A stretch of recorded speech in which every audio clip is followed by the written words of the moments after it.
Alors, il nous vient de pas très loin d'ici, puisqu'il travaille tout juste de l'autre côté de la rue où nous nous trouvons. Il est spécialiste reconnu mondialement pour ses travaux sur la neurogastro-entérologie. Il a reçu de nombreux prix, de nombreuses distinctions à travers le monde. Il a travaillé aux USA, au département du génie biomédical de l'université Johns Hopkins de Baltimore, à l'école vétérinaire de Hanovre en Allemagne, mais aussi en Hongrie. Cet homme est docteur en électrophysiologie, ingénieur de l'École nationale supérieure de physique de Strasbourg. Il est aujourd'hui professeur à l'INSERM de Nantes. Il travaille sur la neurophysiologie du système nerveux, entérique au CHU de Nantes dans l'Institut des maladies de l'appareil digestif. C'est une unité dédiée à la neurogastro-entérologie qui est constituée de 14 chercheurs et enseignants-chercheurs. Mesdames et messieurs, merci d'accueillir le professeur Michel Neunlist.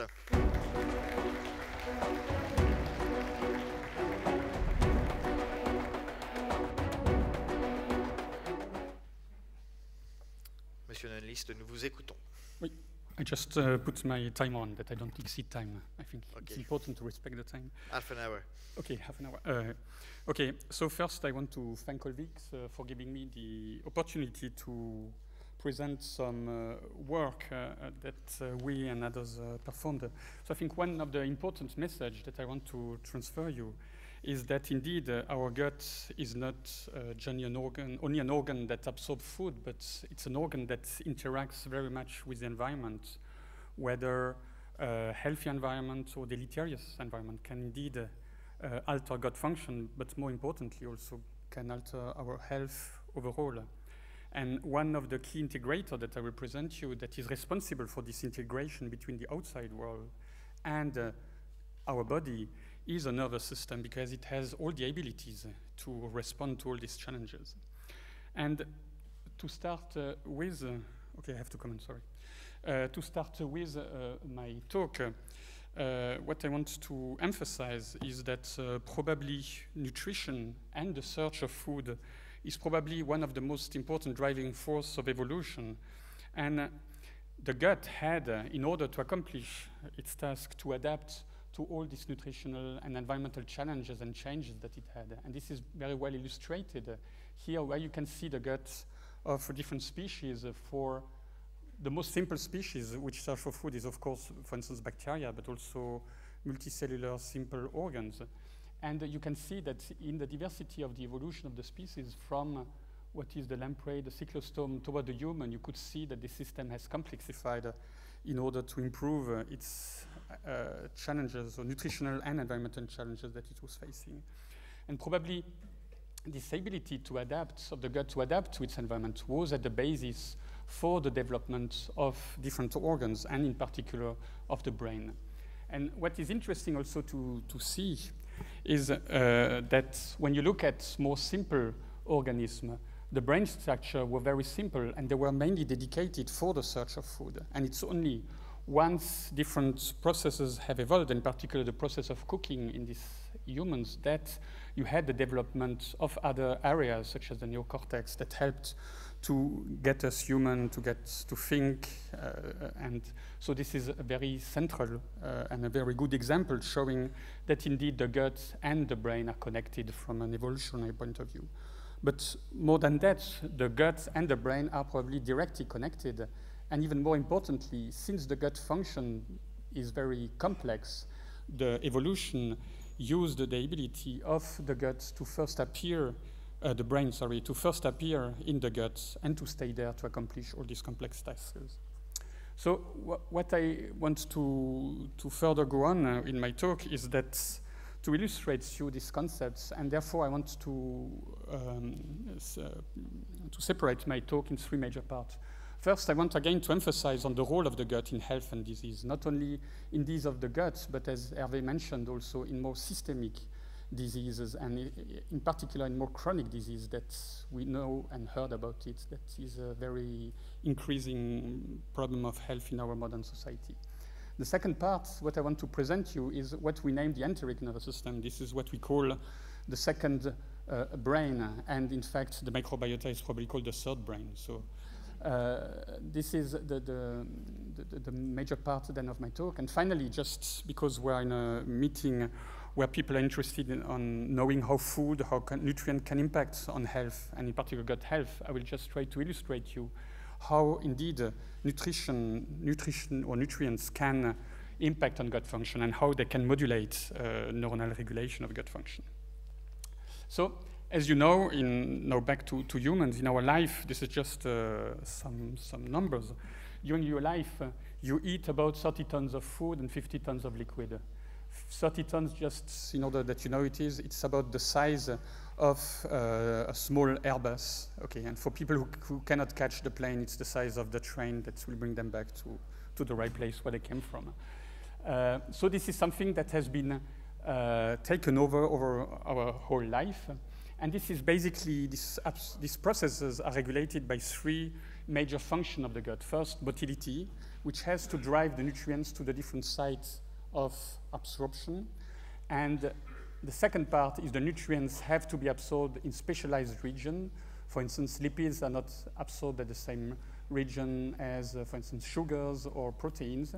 And the other important function is that the gut has also to protect our body from its external environment, because as you know, when we extend our gut, it covers a surface about 400 square meters, and it makes probably the largest organ of our gut that is exposed to the external environment, whether good or to absorb food or bad when you have various challenges.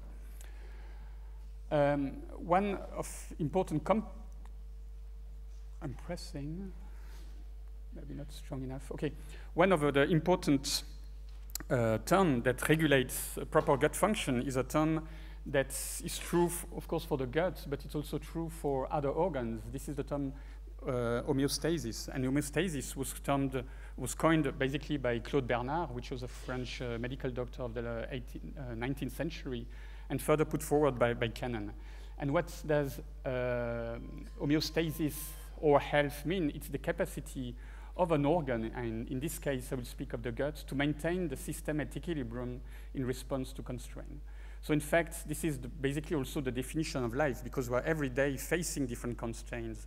And whether we cope good or bad with this constraint, the organ or the body will be healthy or bad. And in this term, coping with environmental constraint is something that is very reminiscent and redundant for a nervous system, or it's one of its major tasks. So why is it so complex to regulate gut homeostasis? Because you know, probably a lot of people tell you the brain is very complex, but I think the gut is indeed much more complex than the brain. Why? Because first, within the gut, you have all cellular components that you have in your organism. Because in the gut, you find smooth muscle cells, you find fibroblasts, epithelial cell, immune cells, and I think John will talk us about it later on, endothelial cell, but also neurons and astrocytes.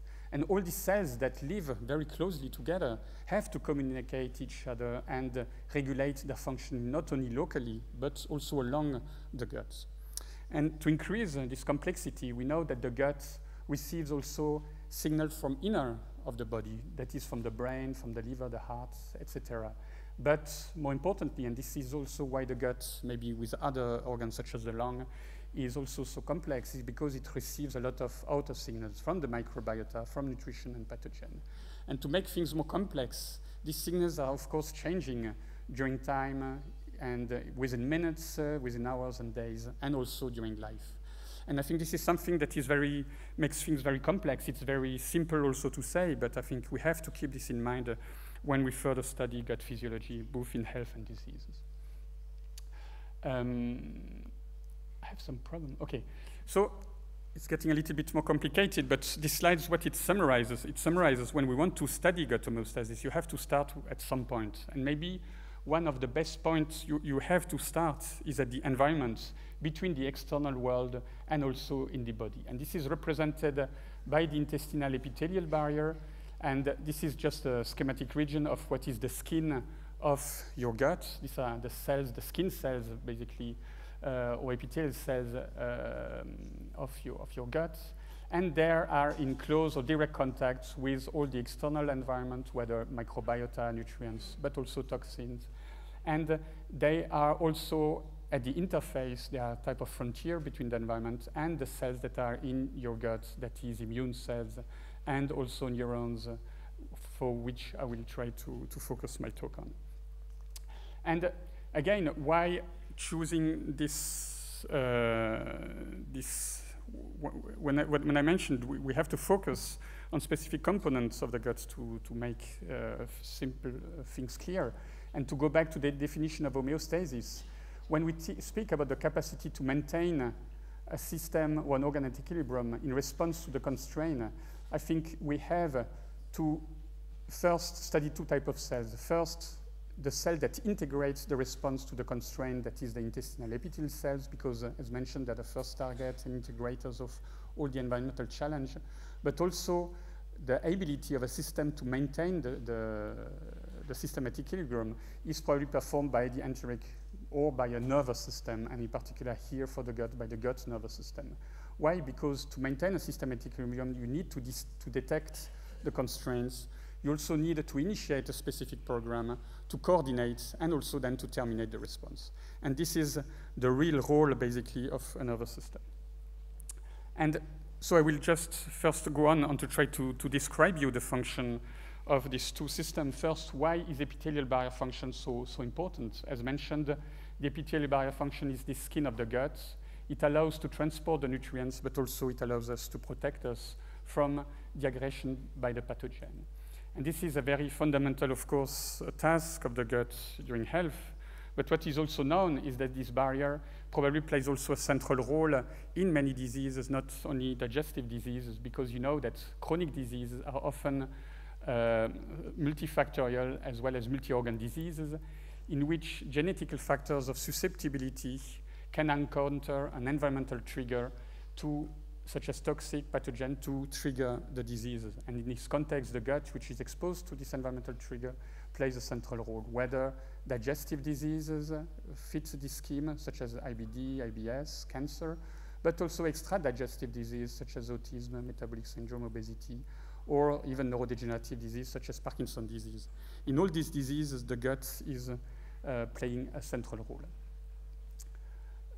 And just to illustrate to you the importance of barrier dysfunction in this disease, is what is happening with the barrier is that under this chronic disease, you have an increased leakiness, basically, of the gut that allows you to the passage of viruses, bacteria, or other pathogen or antigen that normally were prevented.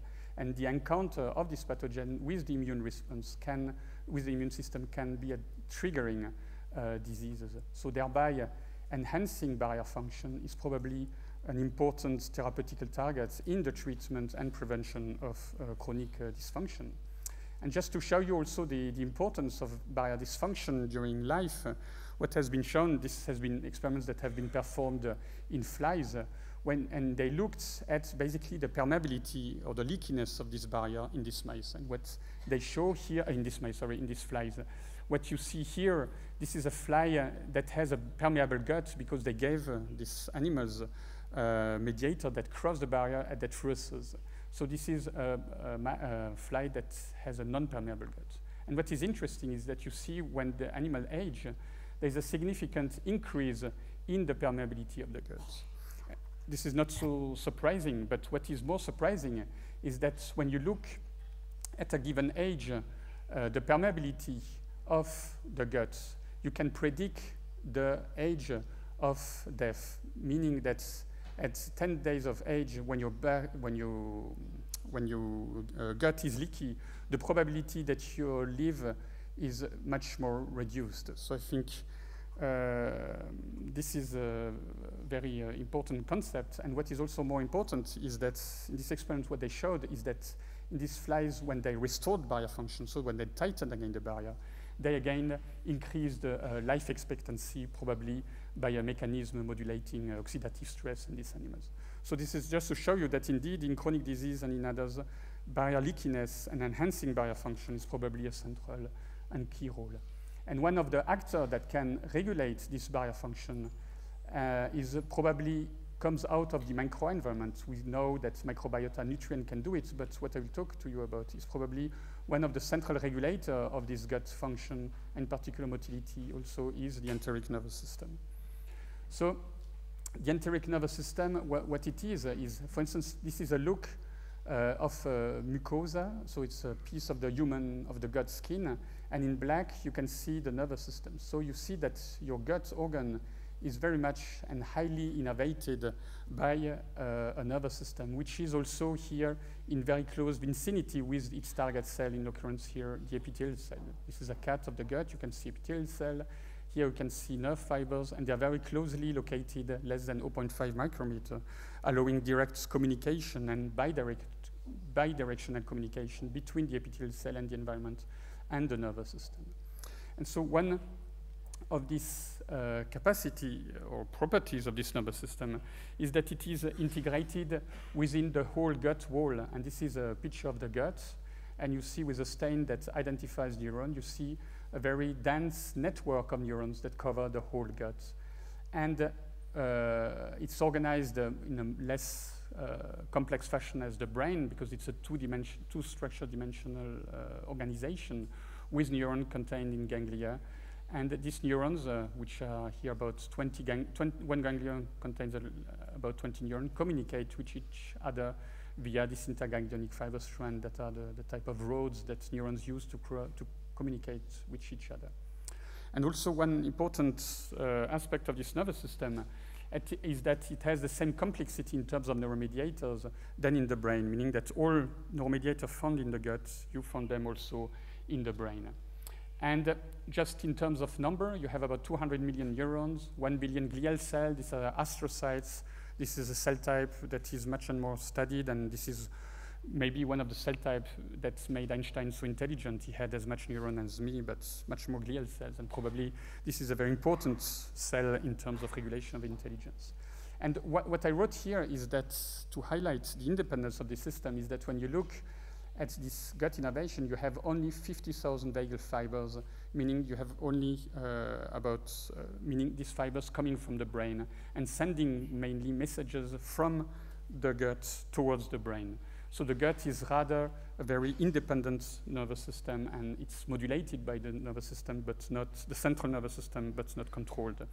And in order to highlight the role of the nervous system, this enteric nervous system in gut homeostasis, it's illustrated by some diseases where you have a defect of intrinsic neurons, and these patients which has a defect of enteric neurons, meaning that they have no enteric neurons, the gut is totally dysfunctional, as you can see here.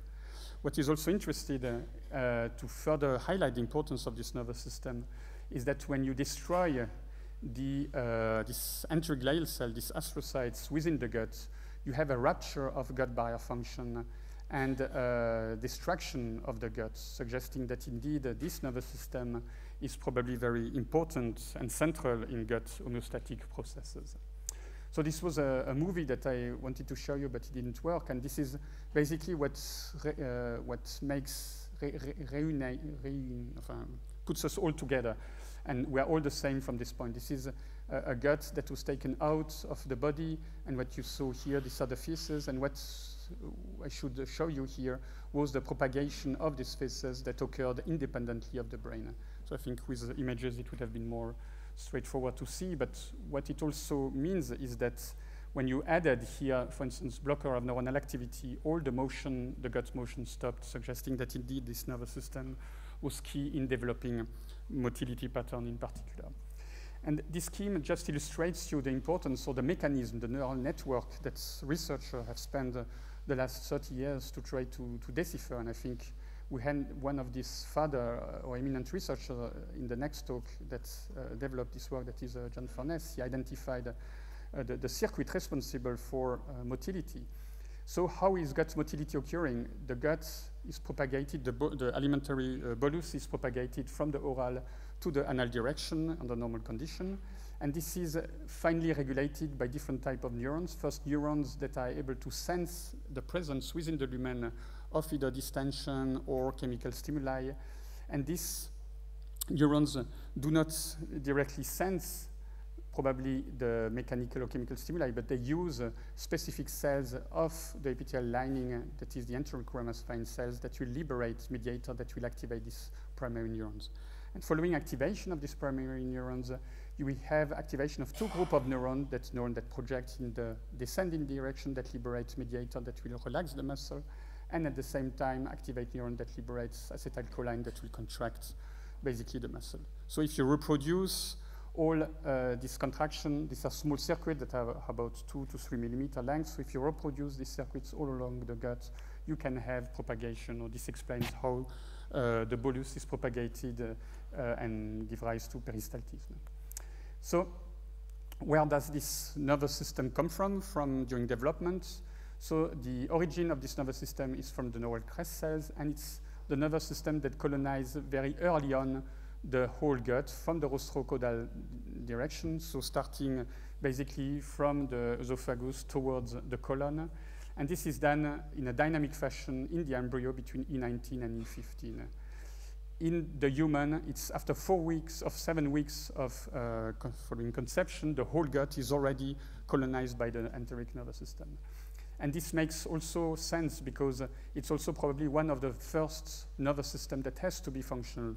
Because, as you know, at birth, the gut has to fulfill at this time its mission, that is replacing the mother and feeding the body so that it develops. And since all the GI functions are not regulated, the nervous system has to be in place in order to start proper functioning of the gut.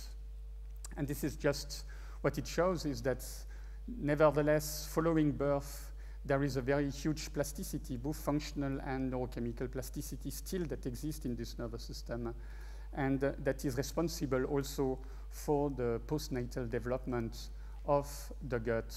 And also how this fits is that it further highlights the importance of this perinatal period in terms of response to nutrients, and how environmental factors during this period can probably reprogram or alter the nervous system, the gut nervous system, and set and dysfunction this nervous system, which could be later on at the origin of chronic disease. So what does, this is also to illustrate you how this nervous system, besides regulating motility, can also directly regulate other function, in particular barrier function, the one that we talked about that is so important. These were experiments that were done earlier on, where human enteric neurons were cultured with epithelial cells, and these neurons were electrically activated in vitro. And the experiment showed that activation of this nervous system led to a reinforcement of barrier function. And following up, this ability of neurons to reinforce barrier function was further strengthened because neuromediator liberated by this nervous system were able to prevent lesions of the gut induced by different bacteria. This is what you see here. And this ability of the nervous system to enforce barrier function is not limited to the neurons, but also to these astrocytes, which, as illustrated here, prevent lesions of the mucosa by pathogens such as Shigella flexneri, by modulating epithelial properties so that they prevent the bacteria here in red to enter the intestinal epithelial cells. So this ability of a nervous system to reinforce barrier function is currently used from a therapeutical point of view, because in this, as illustrated here, where we use the ability, that's the same way as a pacemaker in the heart, we developed the ability of pacemaker in the gut, where we implant electrodes and stimulate directly this nervous system. And what we show here in this slide is that it prevents basically the lesions induced by stressors and chemical mediators. So it means that this nervous system, when you activate it, when you can basically improve and regulate gut function. And besides using directly nerve stimulation to activate this system, there are increasing studies suggesting that, in fact, this system is also modulable by nutritional factors. And this is the few last slides that I will present you, showing that indeed nutrition, and to illustrate this concept, I will present work on microbiota, can indeed modulate gut and ENS function. And in the last part, I will just try to show you what mechanism can be involved in this, or how it works. So the ability of microbiota to modulate the enteric nervous system came from earlier studies, again, where experiments performed on germ-free animals were fed with different strains of bacteria. And what you could see is that in absence of bacteria, gut motility is reduced, and when you give bacteria, when you add specific strains of bacteria, you have an enhancement of gut motor function. But this is not probably a universal phenomenon, because when you give other strains of bacteria, this is of course a pathogen, you have a slowing of motility. So it sets the basis that bacteria can modulate differentially gut function, probably, as you will see later, by modulating the enteric nervous system function. And what is also interesting to further make things complicated and that we have to keep in mind is depending on the bacteria strain, we have differential effects not only within an organ, but between different organs of the gut. For instance, this is a slide that shows you that when you administer the L. reuteri, you had an increase in contractile activity as compared to a control condition in the colon. But when you looked in another organ that is in the jejunum, they had the opposite effect with a slowing down. So meaning that a nutrient that accelerates motility in the colon can slow it, for instance, in the jejunum. Conversely, when you use another bacteria from the same strain, you could see that you have a significant decrease in the jejunum as previously, but here you have a decrease in motility also in the colon. So you are able, with this proof of concept, to try to choose bacteria that can differentially modulate your gut functions. So how can bacteria basically, or nutrients, speak to these neurons? I showed you that one intermediary is probably modulating the enteroendocrine cell, and I think John will talk later on. But also bacteria can probably directly, or nutrients can probably directly talk to the neurons. And this is just an experiment that showed this, that came out recently, where they showed that specific compounds of the bacteria, such as polysaccharide A, can directly activate, be detected by the enteric nervous system to mediate their effects. Besides direct effects or coming from the bacteria, one of the major fields of investigation is that bacteria that can modulate ENS function is the ability of bacterial metabolites that were already talked about by Hervé, such as short-chain fatty acid or polyunsaturated fatty acids that can be transported by the mucosal layer directly toward the neuron and thereby modulate its gut function. And this is something that is illustrated in earlier studies that have been performed where rats were fed with resistant starch diet, which was metabolized by bacteria and specifically increased butyrate production within the gut. And following this increase in butyrate, what was observed was a plasticity in the enteric nervous system, and in particular, an increased production of cholinergic neurons, an increased production of CAT and acetylcholine in these neurons that was responsible for an increase in colonic transit time, because you stimulate the enteric nervous system or the release of mediators that are known to be prokinetic mediators.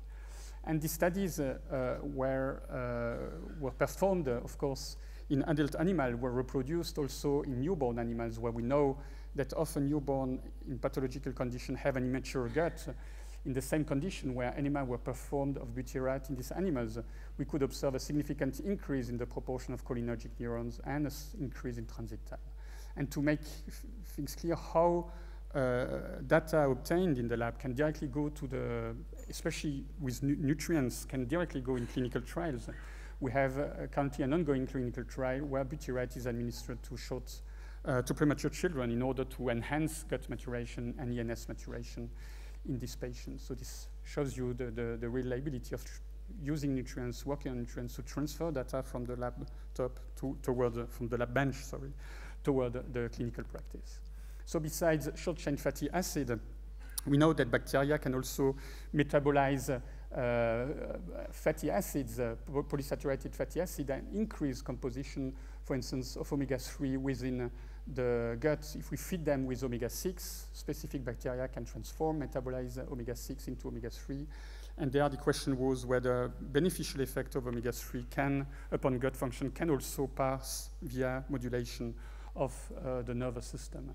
And this is a study that we performed with INRA in collaboration with INRA from Rennes, with Gaël Boudry, where, again, in the small age, mothers as well as pups were fed with omega-3, and this led to an increase in production of EPA and DHA within the gut wall, and in particular within the enteric nervous system, where it induced a plasticity, and in particular it induced an increase in the proportion of cholinergic neurons. And we didn't look at this time at motility, but we looked at the impact on barrier function. And in this animals that were treated had an increased permeability that was mediated basically by these cholinergic agents. And this increased permeability that can be bad, of course, when you are adults, is probably good when you are in the newborn period, because at this time this increased permeability can help educate the immune system and induce tolerance. And indeed, this favors immune tolerance and could be a way to prevent later on chronic disease such as allergies. So to conclude, it was more a slide for a scientific convention, but what I think I want to say is that the nervous system, I hope to have convinced you that this gut nervous system or second brain is probably a center regulator of gut homeostasis. Environmental factor is something, how environmental factors impact on this nervous system function in utero during the postnatal life and later on in life is probably very central and has to be taken into account in the future. It's probably also the nervous system a good mediator or central mediator of nutrients microbiota upon gut function and thereby on other systemic function of the gut. And one of our tasks is to better probably identify specific targets, strains, nutrients to modulate. Now I think we're in a time where we can do more nutritional pharmacology to modulate gut function, either to enhance, reduce motility depending on the different pathological condition we have. And associated to this, we also need to better phenotype, for our point of view, the lesions of this nervous system in different diseases in order to better define subgroup of patients that can respond to more personalized nutrition approaches targeting this enteric nervous system. So I thank you for your attention. I don't want to finish my talk before thanking our group that is illustrated here, and also the different collaborators and funding sources that allowed us to perform this research. So I thank you for your attention. Thank you very much.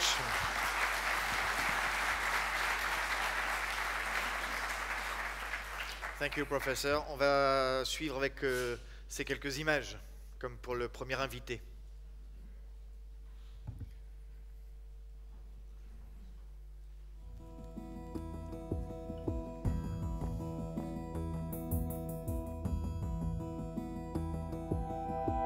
Recent research has shown that our gut is a brain, our second brain with 200 million independent neurons. Our small intestine is a concentrate of intelligence, the equivalent of that of a small pet. A significant part of our neuronal activity occurs in the gut. Nutrition will help to regulate the balance of the enteric nervous system and even the central nervous system. Synaptic receptors react to any stimulation. They regulate and send information. For instance, the neuromediator called serotonin is produced by the digestive tract. Conveyed by the vagus nerve, it influences our desires, our emotions. Therefore, we can influence our nervous system by what we eat, by changing our enteric ecosystem in direct connection with our brain. Acting on this balance means acting on our body in general.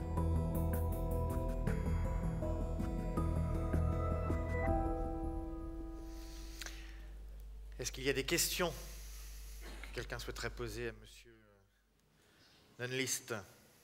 Are there any questions for Mr. Neunlist? No question. Thank you, Professor.